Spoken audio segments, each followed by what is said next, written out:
Welcome everyone, and welcome to 2026, New Year, Healthy Metabolism.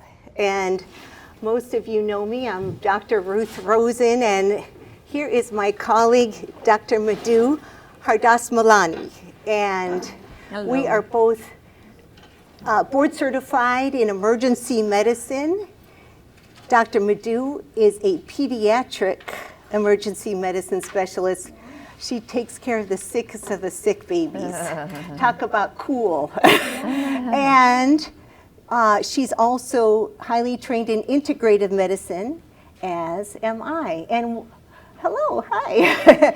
And integrative medicine is really the medicine of why. Why? What are the underlying causes behind what happened? Why did you get sick? And is there anything that we can do to optimize our health? And today's deep dive is into energy production. Energy production, or in other words, metabolism. And when we say metabolism, that is the process of making energy inside of our cells. We also have Dr. Jai Williams, who is going to move and build muscle with us in order to jumpstart our metabolism. This kickstarts the series of lectures on health that we're going to be doing throughout the year. And it's not just talk. We are going to do it right in the lecture. We are going to build a sense of community. These lectures will build one on top of another. And we're going to move together. We're going to breathe together. We're going to ask questions. And we're going to have a great time. So, and thank you to the team. Without the team, this day would not be possible. All right. I'm up. Thank you. Thank you, Jay. Now I'm wondering, yes. So I put it on, let me just see, I put it on slideshow. Okay. Slideshow from beginning.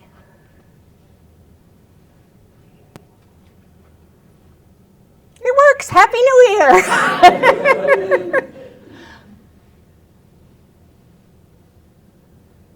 Great. So when we talk about metabolism, that is the process of energy production. And metabolism is the foundation of health.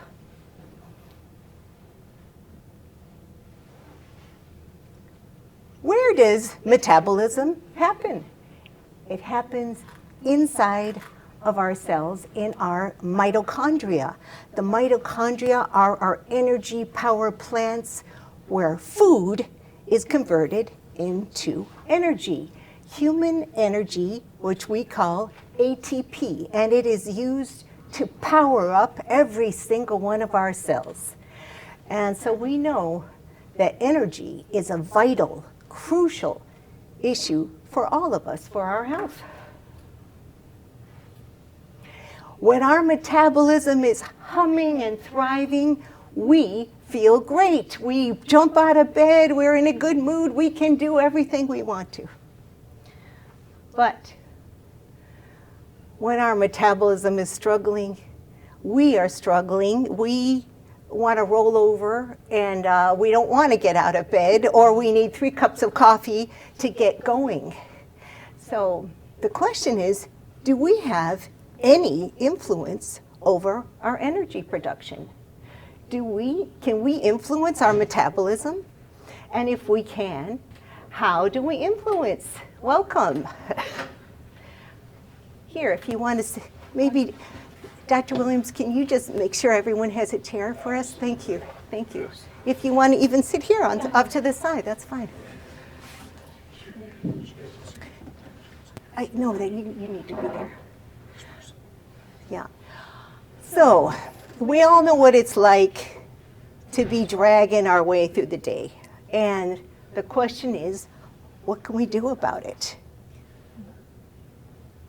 And certainly that's part of my motivation actually for doing these series, because I know what it's like as a single mom to have to push through the night in the ER, and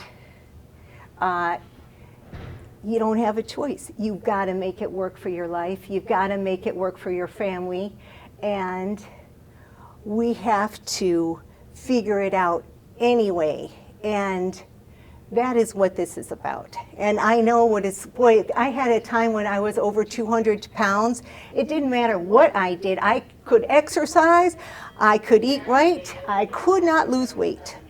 There were times when I was so tired, I could not figure out how am I going, like I was planning how I could get to the second floor of my house. I had to gauge my energy. That's how tired I was. But you know, we have to figure it out. I can't quit my job. I can't take a prolonged vacation at the spa. So I got to figure it out. And I had to use my integrative medicine training and make it real.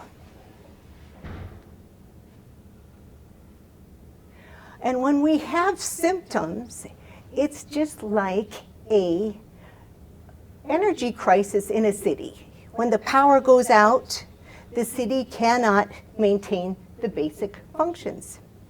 When we have energy crisis in our cells have a hard time to do their jobs. Now, underpowered cells send out distress signals, which results in chronic inflammation. Now, some people get headaches, some people get asthma, some people get backache, some people get sad. But at the core is a struggling metabolism and underpowered cells.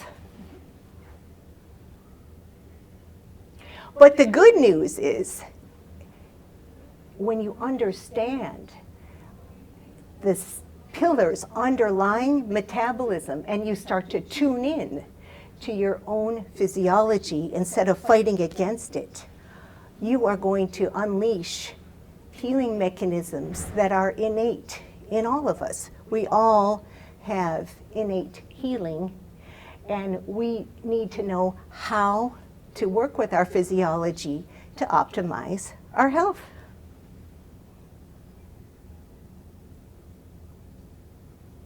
So, welcome to 2026. We are going to learn how to make more power plants, so we have more energy production. And that's where Dr. Williams is going to come in because when we exercise, and different kinds of exercise build more mitochondria. We are also going to break down old, used, worn out plants. They get worn out just like we do. We want to break down the old power plants. We actually can influence that. We also want to promote efficient energy production by learning how do we trigger our hormones. And hormones are signals that tell our cells how to respond. So we have hormones for everything. We have hormones for danger. We have hormones for rest. We have hormones for love. We have hormones for sleep. And we want the right hormones at the right time. So for an example, cortisol is a hormone that puts pep in our step in the morning. It's supposed to be high in the morning. But if it spikes and stays high into the night, then we're tired but wired, and we can't go to sleep very easily. That's one example. So today we are going to learn the principles of how do you work with your physiology, and you will be able to create your own starter plan for your own individualized health plan, because you are the expert in your life.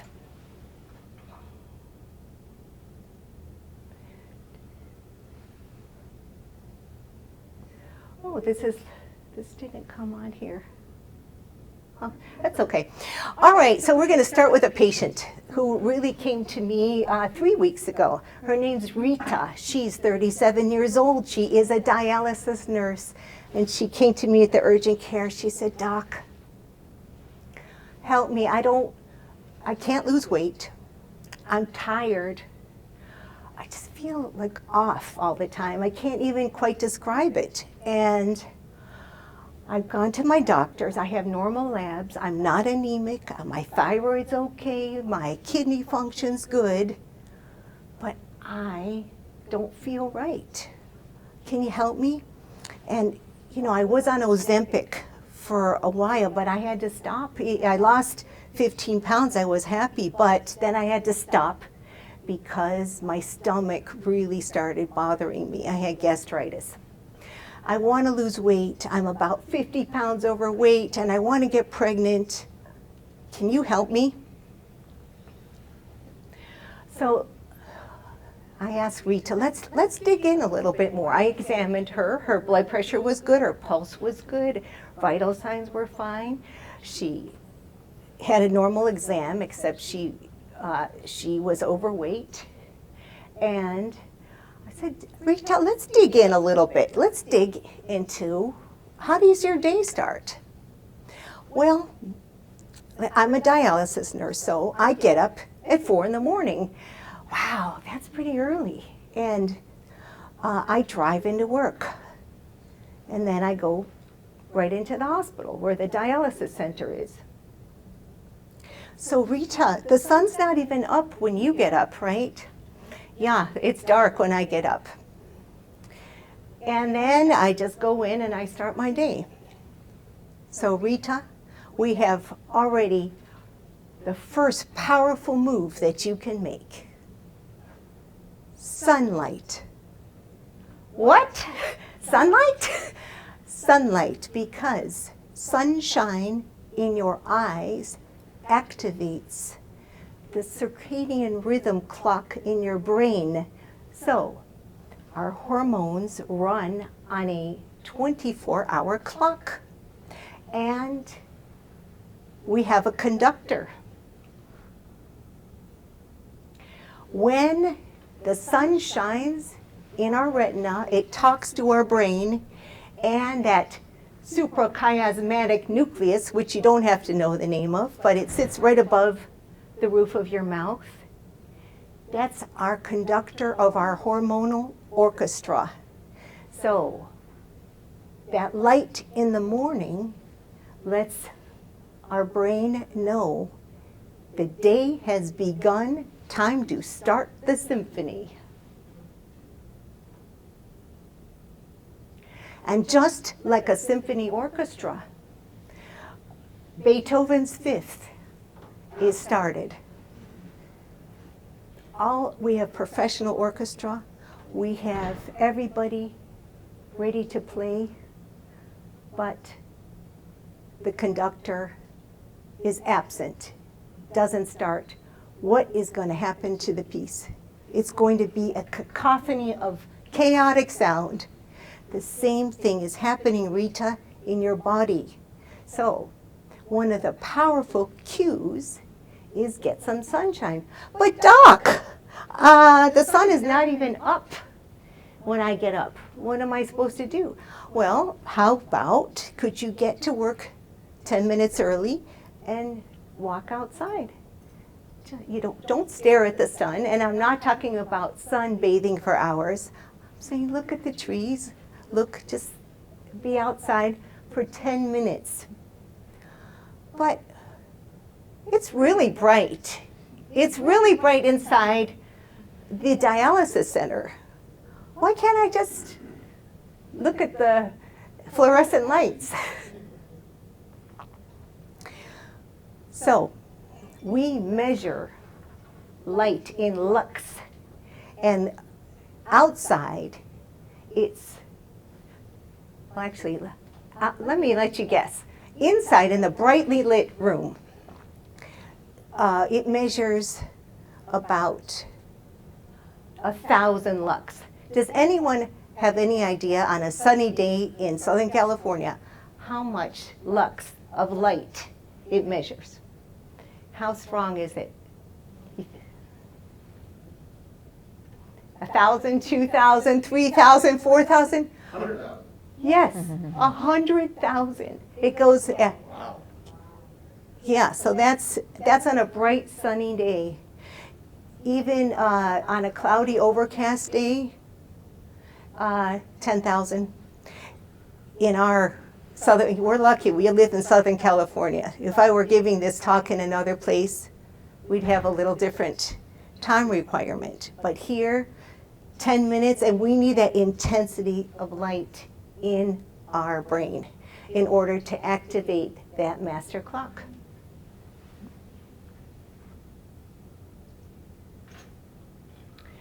So, also, when we have sun on our skin, the infrared light penetrates down into our tissues, and deep inside in the mitochondria, melatonin is produced. And melatonin acts like a coolant system. Just like, remember those mitochondria, they're making energy, making energy, making energy. Our cars, just like we need a cooling system in our cars to avoid overheating, our mitochondria need a cooling system in order to avoid damage. So we call it oxidative stress, but it's basically when your cells are getting damaged as a byproduct of metabolism. So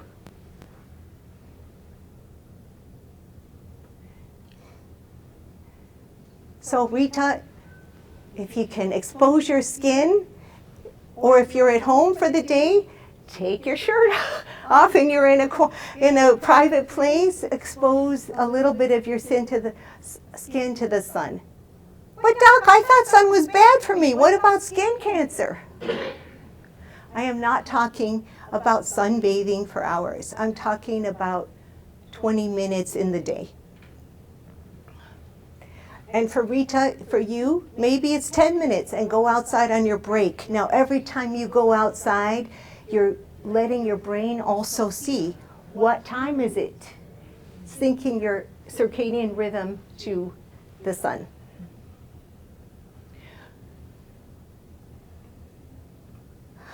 And in a blink of an eye, humans have gone for thousands and thousands and thousands of years of our waking with the sun and going to sleep with darkness to now 93% of our time is indoors. And that's in the last, 50 years? Even the last 15 years with all of the screens. So this is a huge change for our genes, and we can't adapt that fast, our genes. So we have to find a way to thrive anyway. How many people here have indoor jobs? Yes. And how many people, I bet I have some night shift workers. Well, Madhu and I, we were night shift for years and years. So we have, just living in our modern day times, we have a lot of challenges with a brand new ecology. But once we understand, hey, the sunlight activates my brain, my master clock, then we have power and we have some knowledge. And over time, people, mitochondria, when they are not when they're suffering, especially in our brain, we get depressed. We have a low mood, and we come to the doctor for an antidepressant. The first antidepressant is sunshine. All right. So Rita, what happens next in your day? You go into the dialysis center, and then what happens? Well, I start working, and then at 7 o'clock, we all go down for breakfast. Oh, that sounds like fun. So you're going to the cafeteria and having some breakfast. What time is that? Are you eating? 7 o'clock. And Rita, what time is your last bite of the day. Well, let's see, I finished my first job at 3 and then I go to my second job. So I get home around 8 o'clock. So I'm finishing my meals at around 8 or no, usually like it could be 9 o'clock, sometimes even a little later. So you're eating from a window of 7 in the morning to 9 at night. You're eating over about a 14-hour period. We're going to change that. Hello, Idanya. We are going to change that so that you have more healing time.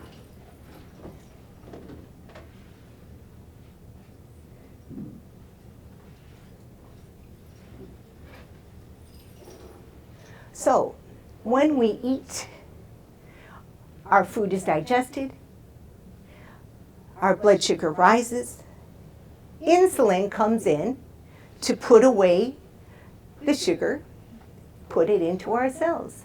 And the glucose is what's burnt. That's what's used for fuel for the mitochondria. So we have a feeding cycle. When we're not eating, we have a fasting cycle. We have a building followed by a repair. Now, just like Thanksgiving dinner, you cannot cook and do a deep cleaning at the same time. I found that out this year. And so, Rita, we want to balance out so that you have more fasting time, so your cells have more repair time. So the fancy word for this is time-restricted eating or intermittent fasting. But our great-grandparents would just say, hey, the kitchen's closed after dinner. There's no 7-Eleven, there's no fast food, there's no DoorDash. So because of the benefit, I mean, we have great benefits because we can get food whenever we need to. But what's happening is that our insulin levels are staying high.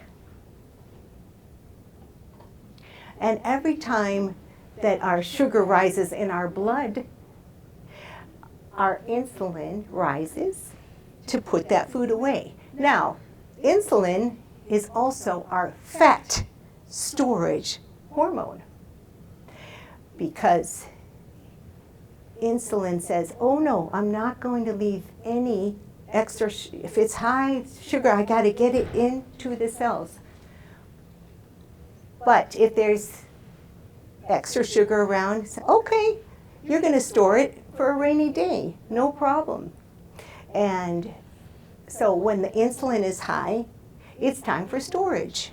You are burning sugar and you are storing fat. Then about 6 hours after the very last bite, blood sugar has been put away, insulin falls, and boom, you start to flip into a fat burning physiology. So in our mitochondria, we have engines that burn. We're a hybrid power plant, fat or sugar. When we're eating, we're burning sugar. When we are fasting, we're burning fat. And the repair crew can only come in when we're not eating. That's what, so that is when you're stuck and you can't lose weight, you can exercise all day long. If your insulin levels are high, you cannot budge the scale. Yes? Yes? Sort of clarification. You refer to intermittent fasting. Are you saying to eat, like, so 6 hours? So like have breakfast and say, whatever time, so wait 6 hours and have lunch. Is that what you mean? And 6 hours and have dinner? You know what? Let's make the plan right now. Hello, Dr. Mullen. So, first of all, how do you do this practically? It's a great question. What is your most important meal for you of the day? And everybody's different. So how many people, for them, it's dinner time? Dinner. Okay, the dinner people. So let's say about 7 o'clock, that's dinner time. So you finish eating by 8 o'clock.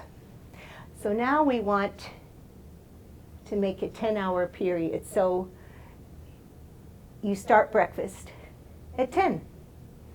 And first of all, we're just making the window. Breakfast at 10, finish eating at 8. Now, if you're used to eating 15 hours a day or 16 hours a day like Rita, maybe you need to narrow it slowly. Maybe. So, what is your most important meal for you? Are you breakfast, or are you lunch or dinner? Middle of the day. Middle? What time? Just say dinner, say the word. Dinner. Dinner? What time? We really get into it here. 6 o'clock. Okay, so if you finish eating by 7. Yes. Great. So let's build you a 10-hour window. So you could have your first meal at 9 and finish after dinner, and then your mouth is closed after dinner at 7 o'clock or 8 o'clock, whatever time you want to choose. You choose your window. Now, what do we do? So we talked about the fasting time. Is that clear? Who's the breakfast people here? Okay, I'm a breakfast person too. So, Vivian, what time do you like to eat breakfast? 10 o'clock. 10 o'clock, great. So if you wanted to build yourself a 10-hour period, you'd finish eating by 8 o'clock at night. That's it. So you start at 10 and you finish by 8. So in the morning, you could have some water, you could have coffee without sugar. That's not going to raise your insulin levels. So that's your feeding period. Now I know I didn't answer your question completely yet. I'm going to.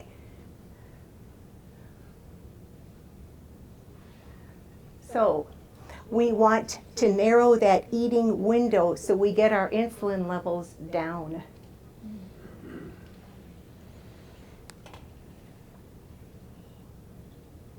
So I'll tell you a very powerful story about this. This is a true story. I had a wonderful Cajun chef. He has a restaurant, and he calls me Darling, Dr. Darling, and he came into urgent care with a really painful hernia, and I was able to reduce it in the clinic, and I referred him to surgery. He was about 150 pounds overweight, and so he went to the surgeon, and then I saw him back with the same thing like 2 weeks later. So, and he had big melon-like bulge. I said, "What happened? Did you go to the surgeon?" "Darling, he won't operate on me. I'm too fat. I have to lose weight. He said it's not safe." So I said, and he's from the South. He's from Arkansas, and so that's his whole food is fried food.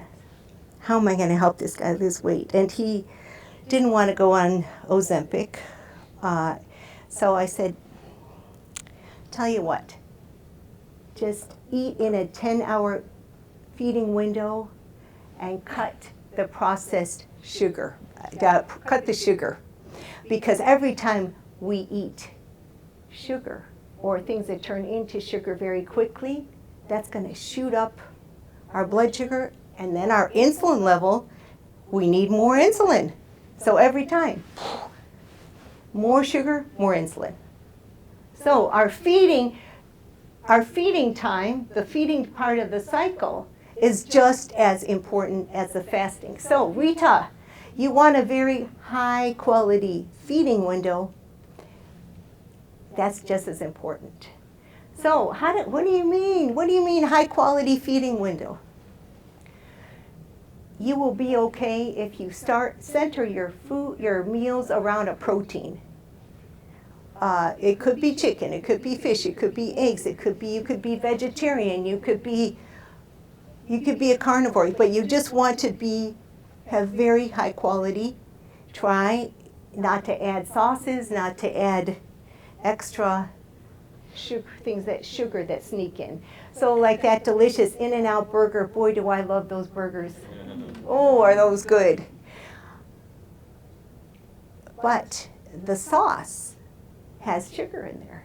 So you could turn that into an insulin spike, as an example. So, but I'm Latina, I love my sweetbread in the morning, Dr. Rosen, and my coffee with sugar. Yes? Yeah, so I'm not saying, this is not about strict diets, and it is not about starvation. This is about strategy. So, start with your protein, and we're going to have fiber in there. What do you mean fiber?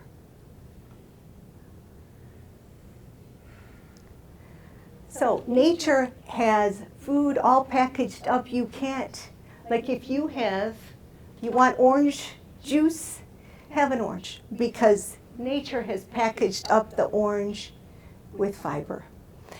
If you have just the juice, you're going to get a surge in the blood sugar, and then you have to spike your insulin.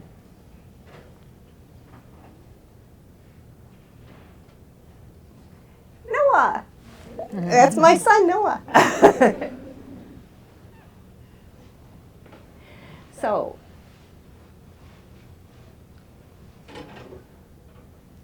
when we are eating over and over again foods that spike our sugar, our insulin levels have to stay high.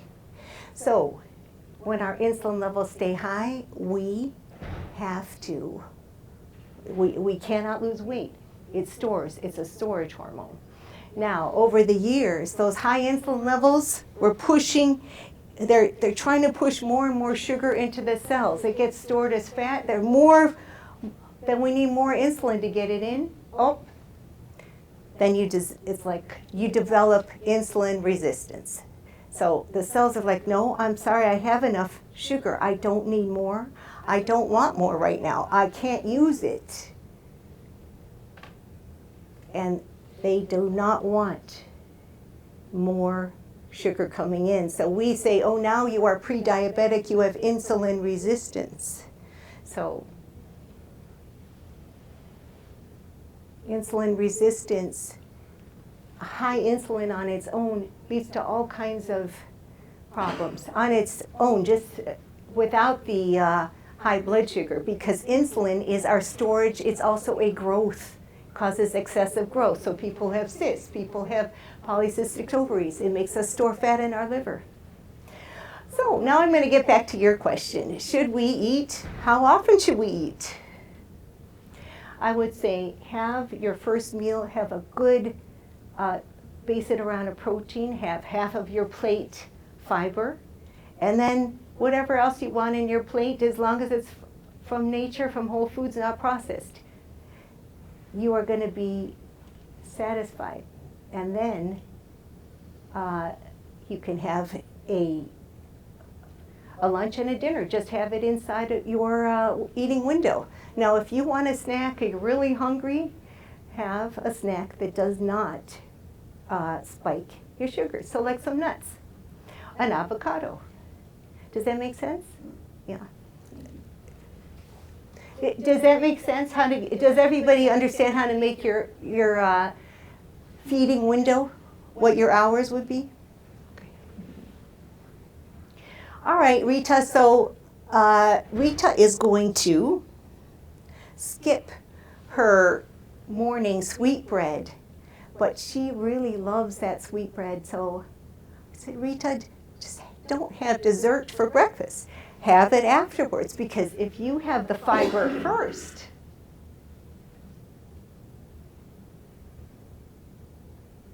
you are not going to spike your blood sugar. So eat whole foods And make sure you're having fiber with every meal. And if you decide, oh, I want dessert, have your fiber first, have your protein first, and then have your sweetbread.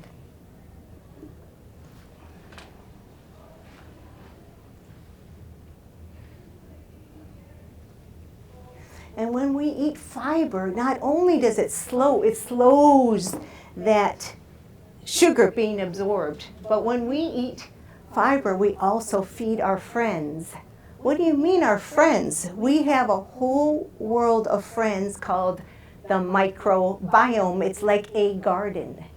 And the microbiome produces short-chain fatty acids, which are health molecules for us. So when we feed our microbiome, they feed, hello, when we feed our microbiome, they feed us with health molecules that help our skin, that help our, it's like our own Ozempic when we have the short-chain fatty acids. So eating fiber, and when we talk about diversity in our gut, if you eat a colorful array of vegetables and fruits, you are going to build a diverse garden that makes health molecules for you.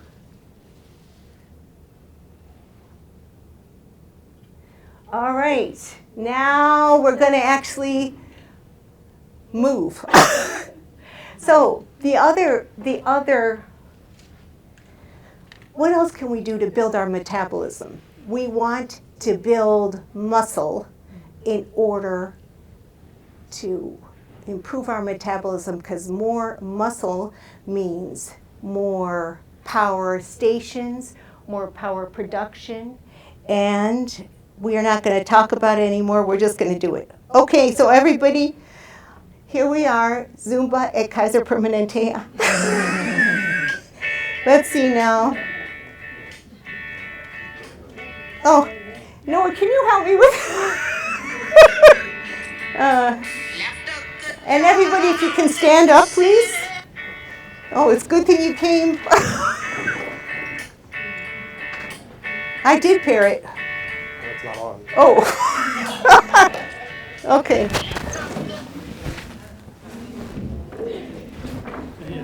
Put it out if you need to move a little bit. So you want to move every joint once a day. Just move it for flexibility. And you want to get your heart rate up 20 minutes a day. Oh, Idania, you want to come up here with me?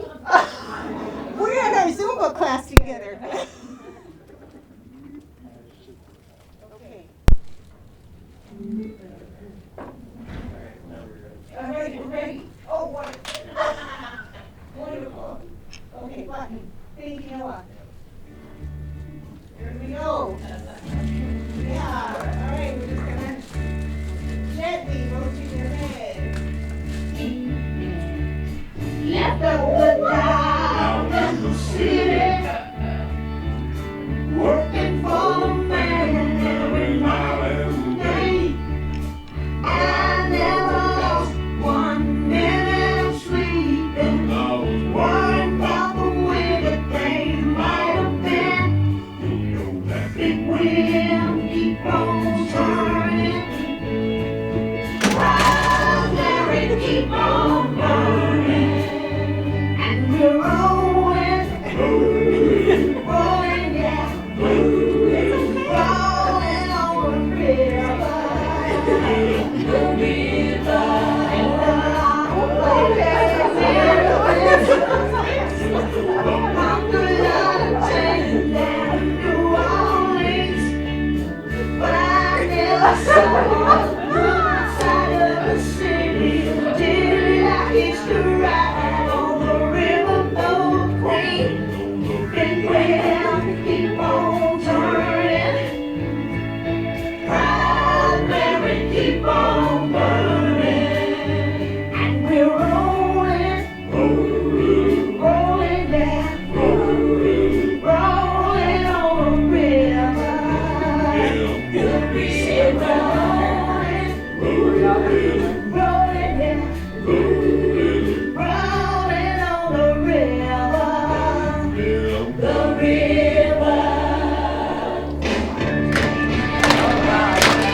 As y'all are taking your bands out, if I may take a second, I have been enlisted to encourage you. Great to do. I know you say I'm here to build muscle with you. I would actually challenge, I am here to plant a seed. Consider it like an investment. All right? I'm reading a book right now. It is called, I don't know if a lot of you listen to the Richest Man in Babylon. Huge way to start thinking about things. So if you take everything that you own, we'll say it's time, and you take a small chunk of that time, keep working on getting your bands out. You guys, if you guys don't have them, let's go ahead and share them. If you guys don't have them, do you have bands? Do you want bands? If somebody can help get everyone some bands. We're going to do some very simple exercise. We're going to invest. We want to invest a part of our time in our lives to doing these things. We want to invest in our health, in our integrative medicine, in the way that we run our lives, our trajectory. We don't have to be Usain Bolt and run 1,000 miles an hour. We just have to change our own trajectory. And this is the challenge that we have for you. This is the invitation. And you have already said yes. You've already agreed to it because you are here. You are making your first investment into yourself. So thank you. Congratulate yourself. That's a great thing. Okay. Let's get these bands out. We're going to do some very simple movements, you guys. Yes, we're just going to make a small investment. Again, oh my gosh, read the book. I have so much more I want to share with you about this. So you take your time and you invest a small amount of your time each day. I challenge you, just make it 10 minutes. It doesn't have to be a lot. The poor man became rich from just saving a couple of pennies. And then you invest that time into things that give it to you back. You don't invest it on the car or stuff like McDonald's. You can. You can invest it in things that really kind of spend that energy, but no, that investment needs to be within yourself. Give yourself something that grows, this energy, this ebb and flow. Look, things in time will ebb and flow. You can't change it. It is the way of nature, all right? Time is the one thing that we could argue that doesn't stop. So you invest your time.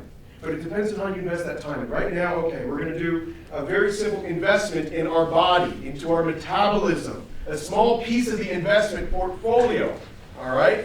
So let's go ahead and take our bands. We're going to start out very simple, all right? And we're going to use this as a little meditative moment also to kind of get your brain and your muscles in shape. You can do it sitting, you can do it standing. We're just going to start up in front, okay? What you do is you just create your good foundation, right? You want good foundation in spirit, in body. Function follows form. Put a little bit of tension on that band, okay? You don't have to do a lot. You can if you want to. Just don't snap the person next to you. We got doctors here, though. Okay. All you're going to do is you're going to lower down slowly with a little bit of tension, just straight in front of you. You do not have to do a lot. You don't have to do any tension if you don't want to. All right? Just hold this for a moment.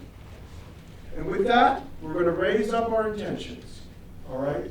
Look, all of us are here for the same reason. So raise yourselves up. Raise yourselves to that greater call. The thing that all of us want, better health, longevity. Give that to our children. Let go of and let down all those things that take away from them. Don't make bad investments. Try not to. If you do, okay, like Thanksgiving, don't make some bad investments with my body, perhaps. But you know what? But there's spirit, so we raise up our spirit. Okay? This is so important, y'all. Look, things will come and go in life. There's an ebb and flow to nature. You need to understand you cannot change it. But you can work with it. You can flow with it. So let go of everything in the past, and you let go of that stuff. Okay? We are here to start a new beginning of things. Your new investment. Doesn't matter how late into the game you are. Okay? All right. Another one that we're going to do. Okay, I don't want to snap people. That's the big one I don't want to do. Okay. We can do this one sitting down. All right? You can do it sitting down. What we're going to try to do, if you can. All right. If you can, I want you to sit on this one. Yep, totally. All right. And again, we want to inspire you to raise up good intentions, to plant the seeds of your health. Yes, please. All right? So we're going to do again and see if you can now integrate something different, because each time that we do something, we want to get more skilled at it, right? A lot of us are different skills here, a lot of different backgrounds, but the one truth is that we're all here for the same thing, health, longevity. All right, these ebbs and flows of time, these things that are natural in nature, you will not change, so you learn how to work with them, all right? So let's go ahead and raise up our intentions, all right? You can just raise up a little bit. You don't have to do a lot, just a little bit of tension, okay? You take that breath in and release and let go. Your old ways, the things that have gotten you where you are right now, we will change. You can improve, and you're here to start doing that process. Raise up your intentions again. There's a power within that. There is something right there that you have just done for yourself. And you let go of the old things. And one more time, all right? Breathe in all the good, all the things that we know will help us live a long, wonderful life. The reason why we're here together. And you let go of all those old habits. Y'all have just made an investment. And that is the start of something beautiful. To integrating medicine, what this woman is trying to do right here, to give to you in order to help you grow your investment. That's what it is. Invest in it. Don't make withdrawals that take away from that. If you do, it's okay, but you best have enough saved up. And you best be okay with those decisions down the road, because they will come back and look at you. They will, at one point. So love it, live it, do it, follow this woman's lead, learn from the people that have done this before. This is what we do in life, and make it happen. And you will find what you're looking for here.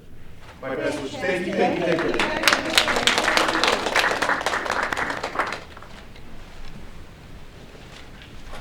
Now,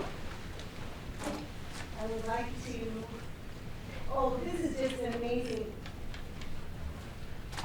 If we don't invest, we are going to lose muscle mass. Bye-bye. Thank you, thank you. Best wishes, y'all. Bye. Best wishes. They did MRI studies on the thighs, and we lose 10% of muscle mass every decade after 30 unless we invest. But you can, at any age or stage, start to grow that muscle mass. And now I'm going to introduce my wonderful colleague, Dr. Madhu. Oh, my jacket, yes. Thank you. For the mic. So hello, everybody. So I'm so glad that we all need to congratulate ourselves that we have made this effort to come in today and for our health, for our well-being, for more productive years to our life, just not living long, but being productive till the very, and just, truncating our last bit, because we all are going to, one day we're not going to be alive. But you want to kind of shorten that period and live your life potential to the fullest. And so that's what we are here for. So nutrition, the restricted kind of timing of eating, the intermittent fasting, the muscle building, the movement. Now we come to, and what I kind of, I have gone through, like in emergency medicine, as you guys can understand, there's a lot of stress, and we don't sleep in the nights, and we work through the nights with sick kids coming in. So the stress gets to you, and it got to me. I was to a point, I was burnt out, and I realized that I have to do something about it. And that's when I realized that once I kind of, you can never master your stress because it's always going to be there every day. Things are changing in the world, within us, within our families. So stress is a normal part of our life. And we do need a certain amount of stress to be able to go to work, to be able to take care of our kids, to be able to go for the grocery shopping. So we need a certain amount of stress. But when that stress gets chronic, day in and day out, like Ruth mentioned that, about cortisol, our stress hormone, when it is persistently elevated, that's when we have illnesses, that's when we have diseases, be it diabetes, pre-diabetic, inability to lose weight, sleep issues, cancer, all those kind of issues come with chronic stress. So when I was researching and trying to understand how can I manage my stress, listening to music, going out in nature, yes, all that has helped me. But one thing that really helped me was breath work. Breath, as you guys know, it's what we are alive, right? I mean, we take our first breath, we come into this world. When we die, that's our last breath. So breath stays with us through the different stages of life, through the different events of our life. And the beauty about that is it is involuntary. Like right now, I'm not concentrating, I'm not thinking about my breath. But if I want to, I can concentrate. So it's voluntary as well as involuntary. And I actually went to learn breathing practices. And the breath, I understand that the breath connects our body, mind, and our spirit. And the food, the fasting, the herbs, the supplements, exercise, that all works at the body level, but we need our spirit to join in our health. Otherwise, we're not going to master our health. We're going to have the ebbs and highs, and we're going to achieve something, but then again, we're going to kind of fall back. Once our spirit is in tune with our body and our mind, that's when the complete healing takes place. And that's one thing I realized, that our breath connects all these three. So I now make it a point to do breath work at least 10 minutes every morning. And that's become my routine. Everybody has a different way of it cooperating. I would highly recommend. It could be in the daytime, it could be early in the morning when you wake up, or it could be before you go to bed. But 10 minutes of connecting with yourself. Because I realize that constantly I'm connecting with everybody else. I have an appointment here, I have to come here to give a lecture, I'm doing this, but I never make an appointment with myself. So make it a habit, whatever time of the day works for you guys. For me, it's first thing in the morning, after I brush my teeth, I have to do my breath work, and then I do meditation for 15 minutes. That's my routine. I have learned that if I don't invest those 25 minutes, I will suffer.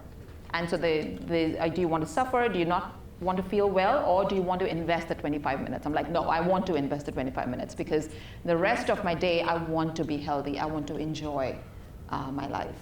So breath is, it calms. The most important thing that breath work does, is it stimulates your vagus nerve. Why do we say laughter is the best medicine? Because your diaphragm moves, and diaphragm activates your vagus nerve. The vagus nerve is our 10th cranial nerve. It comes from our skull, and it goes all the way down. It has multiple branches. The most important thing it does is rest and digest. It makes you feel good. It makes you digest your food. We spend so much on healthy food. I want this, I want to go to Whole Foods, I want to get organic, I want to buy this. But if we are not digesting and assimilating it well, if we are chronically under stress and that vagus nerve is not taken care of, that food is just going to go down the drain. So vagus nerve is a very important nerve. All the nerves are important. We have 12 cranial nerves. Everything is important. But the vagus nerve is the one that we need to heal the most, because that's the one that takes the hit every single day. You watch the news, you want to shut it off because you don't want to watch the news. You go to, or you drive a car, somebody cuts you off or somebody shows the finger. Every day we are constantly, the vagus nerve takes a big hit. The stress affects the vagus nerve, the cortisol affects the vagus nerve. So we need to tend to it.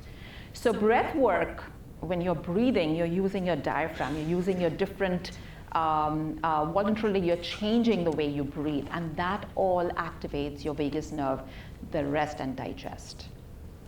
So that is the reason why breath work is so important in meditation, in yoga, in Pilates. You go now, they'll make you coordinate your different poses with breath work, because we have realized that is very important for our total well-being. So the first breathing exercise that I'm going to demonstrate first is called the box breathing.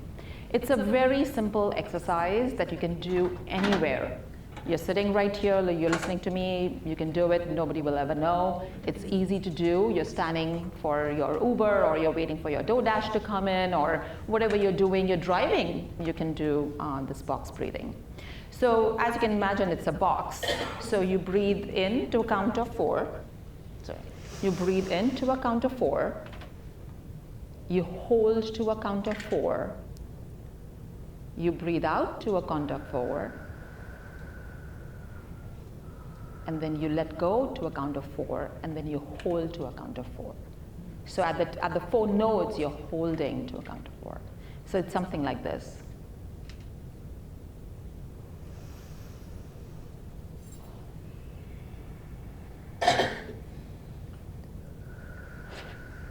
Shall we?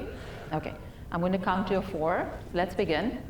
1, 2, 3, 4. Hold. 2, 3, 4. Out. 2, 3, 4. Hold. 2, 3, 4. Inhale. 2, 3, 4. Hold. 2, 3, 4. Exhale. 2, 3, 4. Hold. 2, 3, 4. Now do 3 rounds on your own pace.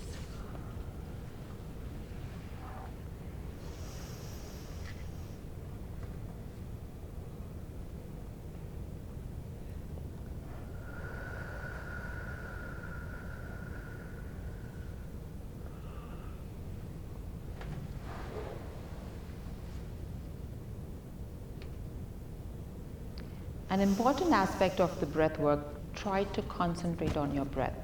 I know the mind goes everywhere, like if I'm breathing correctly, anybody's looking at me, how am I doing? It's not the technique, it's the process. So try to bring your mind to your breath.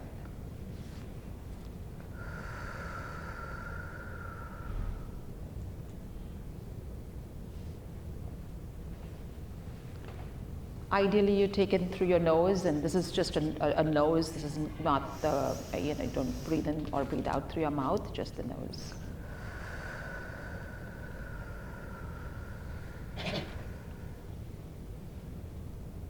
How did that feel? Right? It's very grounding. You can do it maybe 3 rounds in the morning, 3 rounds before and if you do it before eating, it improves your digestion. Because vagus nerve is related to digestion. So you'll absorb better, you'll digest better. So maybe 5 rounds in the morning before breakfast, 5 rounds before lunch, 5 rounds before dinner. That's going to ground you. You're going to be like, okay, I'm ready for food, and your vagus nerve is going to be happy. So all the money that you spend on food, it's going to be actually useful. You're going to be absorbing it better. So that's one box breathing, which you can do anywhere. The other one that I really prefer, because this really stimulates the vagus nerve. We have a lot of vagus nerve supply on our vocal cords. The singers, and so the more we use our vocal cords, I'm not saying keep talking all the time, but when you manipulate your vocal cords, the vagus nerve really gets stimulated. So this next breathing technique is called Ujjayi, or it's the victory breath. Victory breath is you're going to master, you're going to be victorious over your stress. So for this, I'm going to demonstrate. When you're taking, you're inhaling through your nose, and again through your nose, you're going to exhale. You're going to make this hissing sound at the back of your throat, something like this.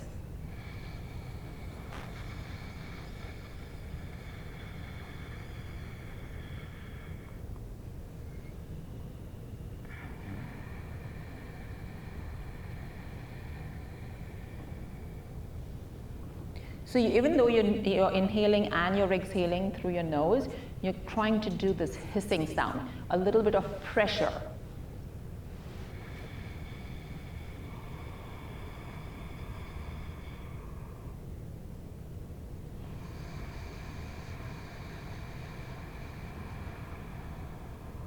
Try it. I'll come around and take a look. So you breathe to a count of 4, and then you hold to a count of 2, and then you let go at a count of 8. So the exhalation should be longer.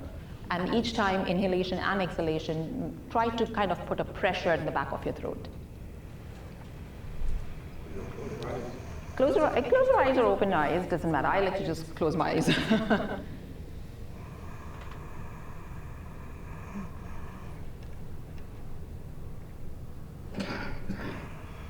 This may take some practice, but it's not very difficult to do it.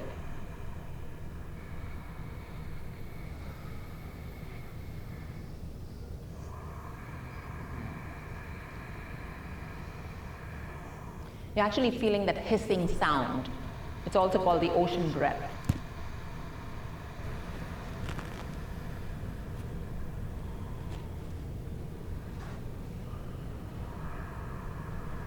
Except for use your nostrils, you use your nose.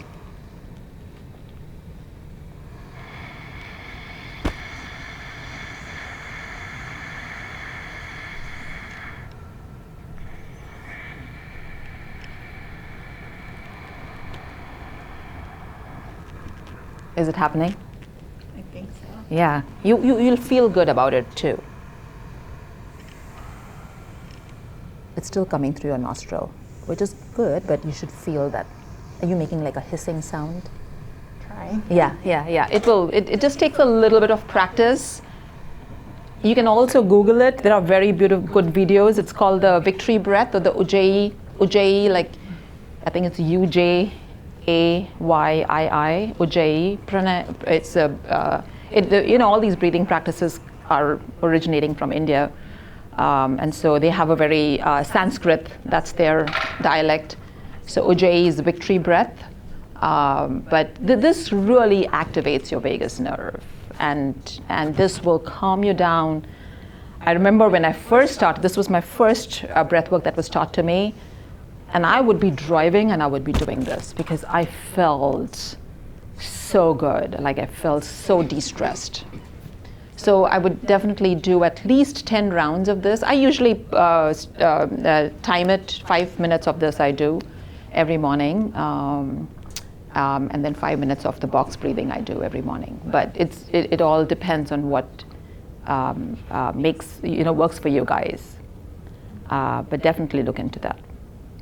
And the third one, which I like also, but I usually don't get so much time to do it. I wish I had more time to do it. When weekends, sometimes when I'm not working, then I do this too, because it really helps with digestion. And digestion is one thing that takes a hit, especially for all of us these days. This is called the diaphragmatic breathing. And this is actually, many of the gastroenterologists will teach their IBS, inflammatory bowel syndrome, or irritable bowel syndrome patients, because it really helps with those energy centers. We have energy centers which innervate our entire gut, the celiac plexus and the superior mesenteric and the inferior mesenteric. So it really works on your on the energy centers that is the electricity to our gut. So for this, you breathe in through your nose and then we'll breathe out through our mouth. So I'll explain it to you. So you hold your right hand over your belly button, between your belly button and your xiphoid process, the sternum over here. Right above the belly button if you put your right hand, and then you put your left hand on the left side of your chest. Now, when we breathe in, what do we normally do? We breathe in through our chest. But no, this time we are going to breathe in through our abdomen. We're going to breathe into our abdomen. Sorry, not through our abdomen, into our abdomen. So when I take a breath from my nose to a count of 4, I will make sure with my left hand my chest is stationary and my tummy is moving, something like this. I will hold to 4. And then when I exhale through my mouth to a count of 6.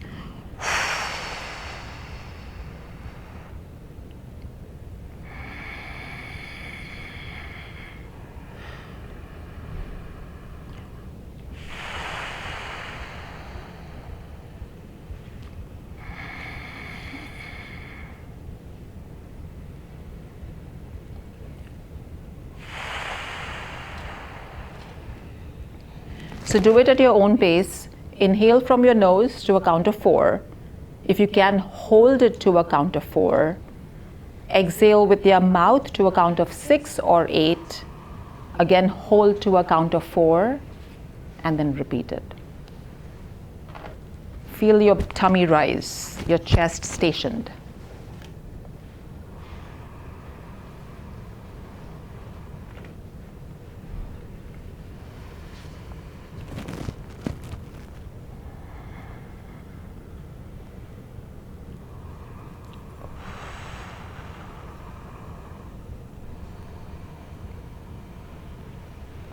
Initially, it's a little bit challenging because you feel that you're going to be short of breath, or you feel your pulsations very strong in your abdomen. But over time, you will start to love it. You can do this standing, sitting. I like to do it lying down. That's why I feel that I get more leverage when I lie down and do this breathing technique. So it's called diaphragmatic breathing. It is also, you can Google it. There are very good YouTube videos. I would go to a UCLA, I think it's a UCLA, they have put up a very good video on the diaphragmatic breath work. The gastroenterologist actually, she will guide you through that. So, but there are many other YouTube videos too.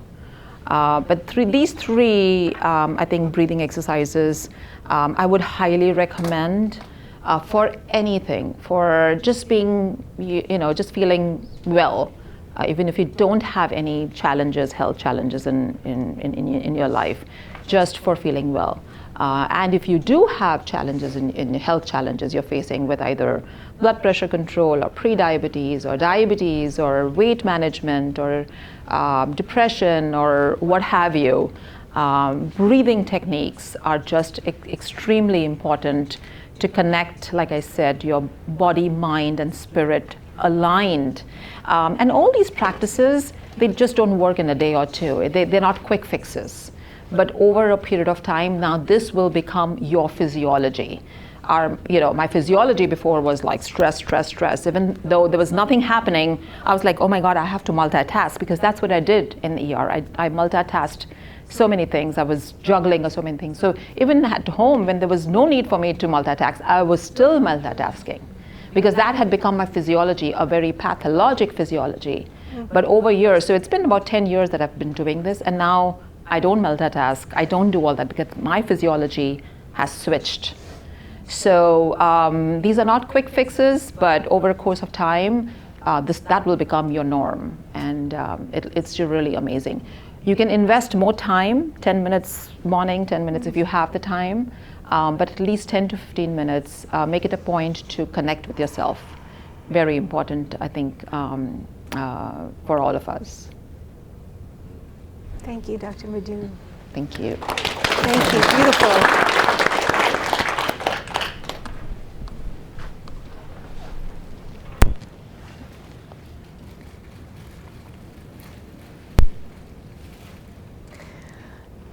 So Rita is at the end of her day. I feel so relaxed right now. It's a whole different energy. Wow. Thank you, Dr. Madhu. You know, I just have to comment on that because the way I usually get my cortisol levels down, I love to dance, as you see. So that's my way. But that deep sense of connection with self is so, I find it very difficult to access when we've been running around all day. And scrolling on the phone does not connect me to myself. I love to look, but it doesn't help me to sleep. And millions of Americans now are having problems with sleeping. And part of that is we are missing that relaxation phase, because you cannot go from 100 miles an hour to do a sleep state. You need a transition. So it's very important to have these practices and to turn off the lights as much as you can. I wonder if we could turn off the lights right now. They're so bright overhead. To make a point, let's see. Off. There, just not so bright.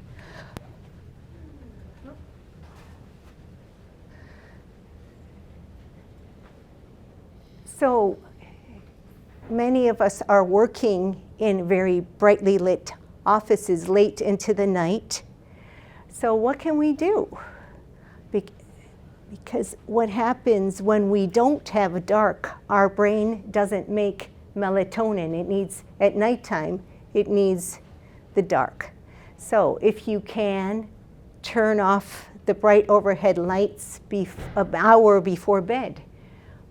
But if you are stuck in an office, try to dim as much as you can. We can't do that at the urgent care, obviously, but I will take out my blue light blocker glasses.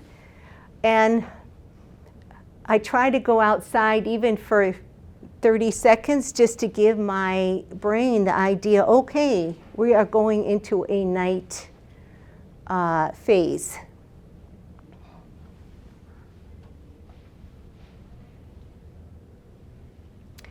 And that protection for your brain at night, it's protecting your energy production. Melatonin is that coolant. So we need dark and sleep at night. All right, I'm going to turn the lights on for Rita to get the summary.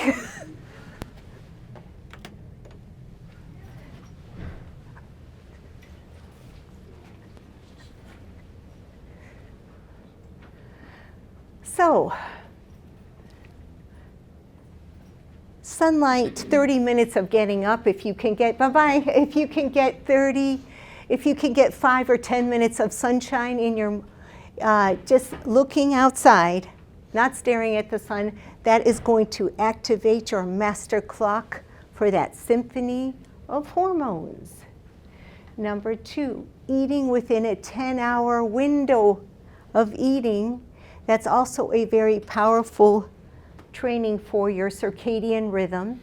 And you want to avoid low quality food during your feeding time. We want a high quality feeding time with protein, with fiber, with fresh food, and we want to avoid the processed food that spikes our sugar. But once in a while, we need dessert. So if you're going to have dessert, have a great dessert, but don't have naked carbohydrates. So pair it with some protein. So let's say I love chocolate cake. Chocolate cake, maybe we'll put some nuts, or put some sour cream, or some Greek yogurt with it. Noah's giving me a face like. Sour cream and chocolate cake. I am not the cook in our home. How would you? What would you pair a chocolate cake with? I thought Greek yogurt was good. Greek yogurt. Okay.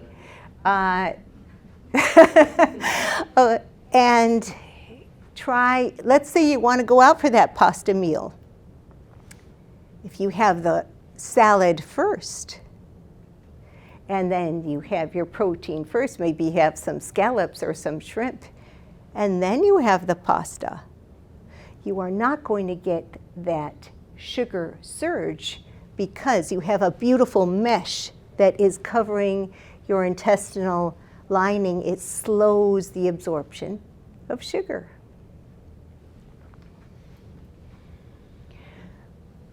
Building muscle, even if you have 10 minutes or 5 minutes here and there, and many people have seen me outside at the coffee stand doing my push-ups to the music. Even for 10 push-ups. I don't do full, I just do it like this. And I got the security guard to dance with me one day. It doesn't really matter. You can go to the bathroom and do squats. You could walk around, go outside. It doesn't really matter. But try to move during the day. We are moving machines, and we cannot have a healthy metabolism without moving. So you do not need to go to the gym. You can just figure out ways that it's going to work for you. Eat that fiber at every meal so that you have a healthy microbiome. You have a whole workforce that when it is healthy, it is built for you to energize you. It is premium, it makes premium fuel for your mitochondria, and you will see it in your skin, in your brain. It helps every part of your body, that microbiome. Building muscle we talked about, and then prioritizing rest and relaxation. You are not being lazy. It's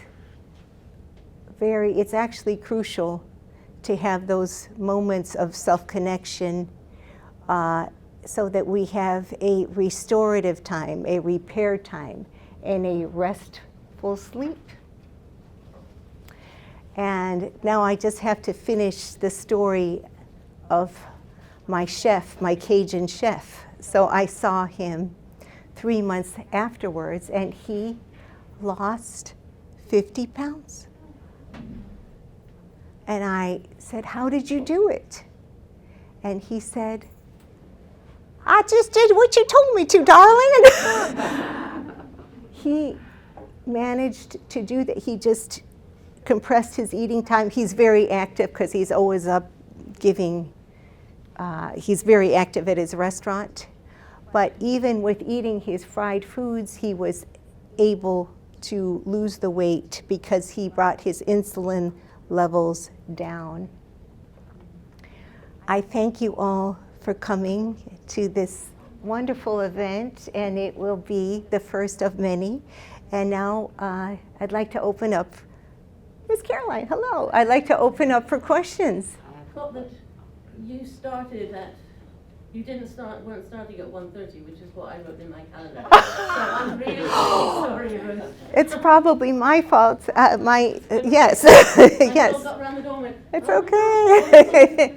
My Yes. question is, do you need a certain amount of straight hours of sleep in order for your body to perform all of these functions? I think that's a great question, and I think it's, actually, would you like to answer that question? Because I would say Dr. Madhu is more of an expert on sleep. What do you mean by that? I mean, Well, when you go to bed at night, is Uh-huh. there a certain number of hours that you really need to have the minimum amount of hours that you need to be for your body to perform? Okay, so scientifically, it's 7 to 9 hours, scientifically. But I know of people who only sleep for 4 hours and they work fantastically. At least for now, we don't know what's going to happen long term in the next 15, 20 years. But the most important time, the window, like window to eat, the window to sleep is between 10 p.m. to 2 a.m. That's the time when your sweepers are all ready to go. Your liver is like, okay, I have to start cleaning. The clean out takes place between 10 p.m. and 2 a.m. So even if you're sleeping, say, you're like, I don't have so much time to sleep, or I don't get so much time to sleep, but you go to bed by 9:30 so that by 10 you fall asleep, and say at 3 o'clock you get up, you're not getting sleep or you're done, but those hours you got enough sleep, I would say that is better than if you go to bed at midnight and you wake up the next day at 8. You need those 10 to 2, those 4 hours of deep cleaning. So yes. So those are the 4 important hours. But for me, it's 7 hours. If I sleep 7 to 7.5 hours, I'm good. For my other sister, she needs 8 hours, 8 to 8.5, sometimes 9 hours. She can sleep 8 hours. One of my friends who is still in the emergency room, she's a phenomenal ER physician. She needs only 4 hours of sleep. So everybody is different. We all in this room, I cannot say that everybody should sleep 8 hours or everybody should sleep 6 hours. No, each one of us is unique. And you go by what makes you feel good. If it's you need 9 hours of sleep, that is you. Don't underestimate or it's like, no, how can I sleep 9 hours? That's too much. Something is wrong with me. No, if you feel good, if you're productive and you need 9 hours, it's great. If you're productive and you feel good, there's a difference between being productive and feeling good and productive. Some people, they just want to be productive, and they may not feel good, they may hide that. So you be your own judge, but the time is so important, which, when you're young, you're like, okay, I slept at midnight and stuff like that. But once you cross that 40, you're like, that's not working. I prioritize my sleep. I'm like, come what may.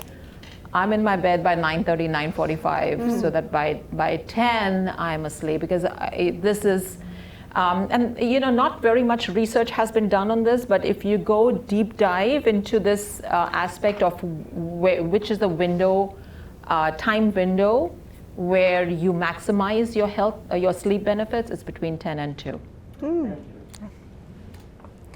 Yes. Looking at the chart there, eat fiber at every meal. Yes. I like Cheerios, I like cornflakes, I like Raisin Bran, but with milk.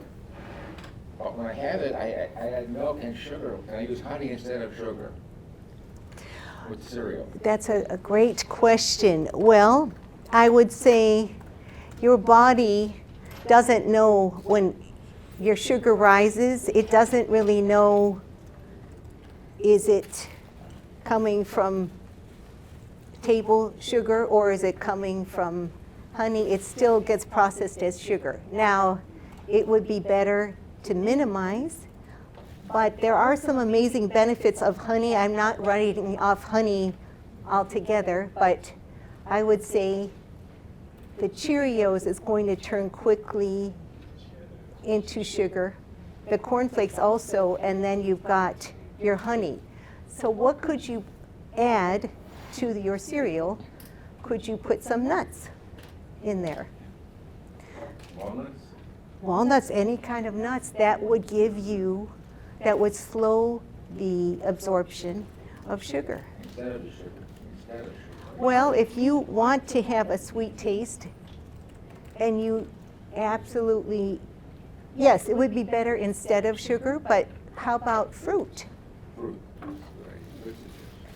Why? How come fruit? Because fruit has the fiber, and the fiber is going to not allow that sugar to shoot up quickly.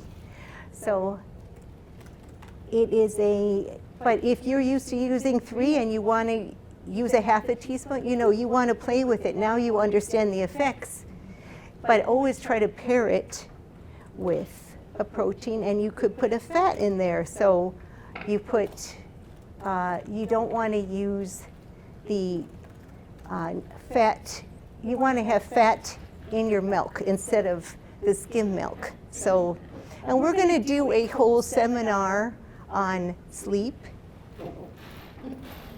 because to take a deep dive, I think and also on food, on nutrition, really going into, because there's a lot of arguments and all kinds of confusion, and any other topics that you are very, we're going to do one on immunity, on cleansing, on detoxification. So we have time for one last question.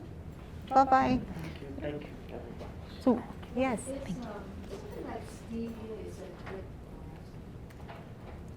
Stevia is natural, plant-based. It does not spike the sugar in the same way that table sugar does. So I'd say yes, it is a much better alternative.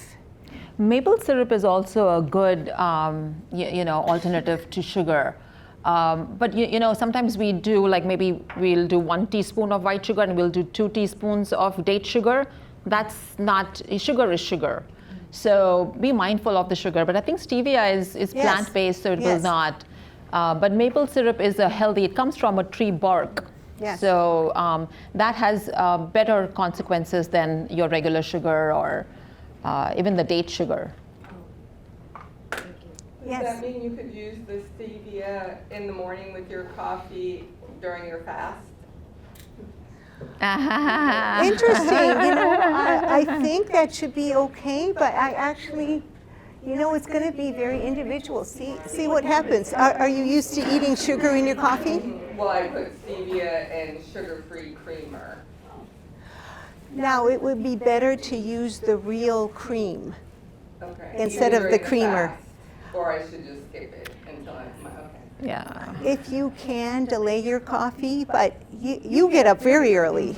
You are early morning. It's a process. Try with a splash of real cream, like a heavy cream that's not going to spike your sugars, and some stevia. I think it's a good way to start. And then you see how you're doing. Yeah, these sweet, the milk, the milk alternatives, they are processed. Yes. So it's better to do the real milk rather than, it's, unfortunately, that's what we are living with, they're so processed. We had one more question, yes. Dates. Can you eat dates that spike your sugar? Because dates is dates. That's a great question. So dates are I always look, is this processed? Has stuff been added to it? So it comes from nature. It's not really processed. It is very sweet. So I would say, can you put it with some nuts? Walnuts and dates, terrific. Fantastic. They taste so good. Yes. Seriously, you Yes. kind of split the date and then you put like 1 or 2 walnuts and you eat it. Seriously, it really. But again, you have to always. We cannot eat a large portion of dates and walnuts. Yes. 5, not all at once. If you do 2 in the morning, 2 in the afternoon, and then 1 at night, then that will be okay. Yeah, see how you're, so you want to make sure you're having your main. 5 at once will be like the body. Your insulin will be released, but you're going to have all those kind of consequences. Serving size, I saw You're going to play with it. This is just a starter. It's just a starter. This is a starter, and then you're going to fine it's a journey. It's a journey. Yeah. This is not the destination. You're starting the journey now. I have started the journey 10 years ago, but I'm still in this journey. It's not. Absolutely. I've not reached. And you know what? The next time when we meet, I would like to hear, how did you incorporate your dates? Well, how did you do it? Because we're going to have different tips for different people. Maybe you want to add in a delicious egg with your breakfast. Maybe, do you like eggs? That would be a great way to start. But not mixed up with the cereal. Yeah. Yes, exactly. So I have to say, I am a very basic cook. So I'll boil my eggs beforehand, and I'll have my avocado. Oh, and so, yes. But it's very individual. So we are going to be sharing recipes, sharing tips, maybe say, hey, this is how we substituted. Oh, this worked. This, Dr. Rosen, that was a flunker. That was, that didn't work for me. Yes. I just want to say, I've had a lifelong problem of weight because thyroid trouble. But anyway, ups and downs. And I lost a lot of weight when I had a breakfast that I put together. And what is different, it's a drink. And I put it on the blender, and I buy firm tofu, not extra tofu firm, but firm tofu. It comes in a square, a block. I cut it in a third. I take 1/3 and put it in the blender. I take maybe 5-6 pieces of frozen banana, in there. And then I think I put almond milk in there, not too much. And then I blended it, and now you have a nice milkshake for breakfast. And my calcium level improved over 1 year, 10%. But my weight also went down. Fantastic. It really works. Well, would you, for the next seminar, would you please take some pictures of what works for you? Like a picture of your breakfast or your, and I'm going to give you, I want to give you my email. It is Ruth.